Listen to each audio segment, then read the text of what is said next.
I wanted to ask you if you were fans of the whole world of Harry Potter before getting involved, and what does it feel like to be a part of J.K. Rowling's world of wizardry? I mean, I was definitely a fan beforehand.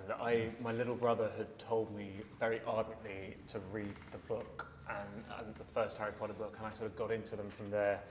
And then with the films, I was just totally seduced by them. Yeah, it's a wonderful thing. I mean, people knew a little bit what to expect with the first Harry Potter film because the book was already published, but really after the first film, you returned to them because you knew you were both going to see something wonderful that you know that would surprise you, but also you knew a little bit too the world you were going into, and I feel like our film is a continuation of that there's both all of this new stuff to experience and something familiar that is really like a comforting, lovely place to visit. Following up on what you were saying, Catherine, you're right. There are no books here. There's an original script by J.K. Rowling. What did you both think of the script, and what was it like to have someone like J.K. there next to you and to meet her? Yeah, I mean, obviously, because we knew all the people behind this, David Yates, David Heyman, and J.K. Rowling, we knew that it was, you know, even if we hadn't seen the script, we probably would have wanted to do the movie. We knew it would be a wonderful place to work, but every actor really chooses their parts or the films they do based on the script. If the script isn't good, you're in a dangerous situation, really. And it was so strong, and it was so exciting to see that she had a gift for just yet again something else. You know, screenwriting, it's different than writing novels, and the wonderful thing when a novelist writes a screenplay is the descriptions are so lush and explicit. And it must be so special to meet her, to have her there, to be able to pick her brain. Yeah, it was so wonderful because I met J.K. Rowling just before we started filming, and we only had an hour together, and I'd been sort of prepping for a few weeks, and we arrived and we only had this hour, and so any pleasantries kind of evaporated as we both just talked about Newt incredibly fast for an hour, and these ideas just pour out of her, and his entire backstory, you know, what we see in Fantastic Beasts is this tiny chunk, and she has all of these characters, their entire life arc, so it was like you were playing a real person, actually. She was the encyclopedia. Right. The way that she speaks about these characters is as though they are historical figures, yeah. And she is the biographer. It's uncanny. Well, let's speak about these characters then. Who are Newt and Tina? Who is Newt Scamander? Who are you? What does he say? It just seems there's more to you than meets the eye, or something. Newt Scamander is a self-proclaimed magizoologist. Meaning there's not another one, right? Not a single other magizoologist. He can take that claim. And he has spent, at the beginning of the film, he spent a year in the field studying and finding magical creatures all around the world, some of whom have been endangered. And he keeps some of them in this extraordinary landscape within his case and looks after them and feeds them. And he arrives in New York and a couple of them escape. Which sets into motion a huge amount of incidences and problems. But as a person, what I love about him is he is entirely his own person. He's been a bit damaged, so he's not particularly good with human beings, but he has such a passion for his creatures that's kind of where you see his heart. And when he meets these this other trio who are all themselves outsiders, they find a common quality in each other that kind of galvanizes them all, I suppose. Yeah.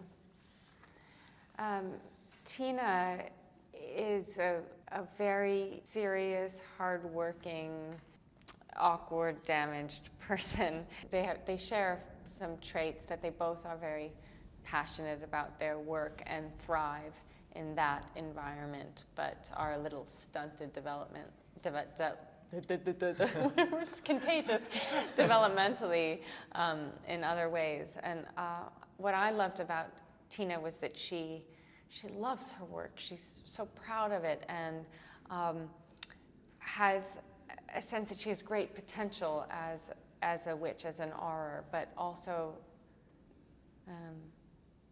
at the same exact time harbors a real anxiety and fear that she won't reach her potential, that she isn't good enough. And so I love that kind of internal struggle she has. And then, you know, it is when she too bonds together with these other three that, you know, it's this kind of strength in numbers thing that they especially Newt, I think, starts to encourage her to perform magic more than she's been doing recently because she's been demoted at work. And she starts to kind of get her groove back because of that support. And then, of course, you have the creatures. How was it to interact with them, to shoot those scenes? How was that? Do you know, it was actually a huge amount of fun. So It was kind of about regressing to being a kid again and using your imagination in a way that I hadn't for a long, long time. But what was also wonderful is there were all these different techniques. So David Yates had this extraordinary troupe of puppeteers who came and created some of the creatures who I got to rehearse with, so that when it came to shooting, I'd have kind of a sense memory of what the creatures were physically. But then they had made some props, like the Murtlap, which was this sort of very disgusting anemone, clammy thing that was actually made of sort of silicone and was kind of revolting to hold. Jiggly and So there were lots of different techniques, but I think it was one of the most fun parts of the film, was interacting with the creatures. Yeah, and just figuring out, because with every animal we sort of would get to set and kind of roll up our sleeves and block the scene and figure out how it would all work, and they gave us so much freedom to play within that I didn't expect. We really all built it together, which was so much fun. Just to wrap it up, we can shorten the next one. I love the chemistry that you have with your sister, Queenie, in the movie, and also with Jacob Kowalski. I guess it would be a muggle in English terms, but in American terms, a nomad. He's a the nomad. four of you, that group that you formed that you mentioned before, is also kind of the heart of the movie.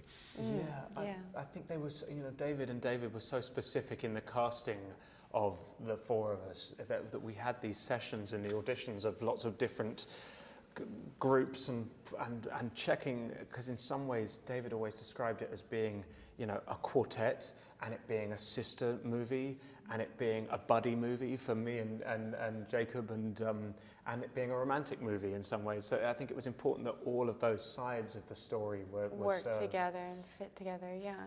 I mean, I barely have any interactions with Jacob, and yet I feel such an affinity for him because we're a part of this group, and the chemistry of all four of us is so easy, which made just working on this, because they take a while to make these movies, you know, 7 months, and it was so, 6, 7? Yeah. It was so much fun coming to work every day with this amazing group of actors, and even the extended family too, Ezra and Colin, and everyone was so lovely to work with. But yes, that four. That four. Or I should say 3. I'm not like, oh, I'm so fabulous.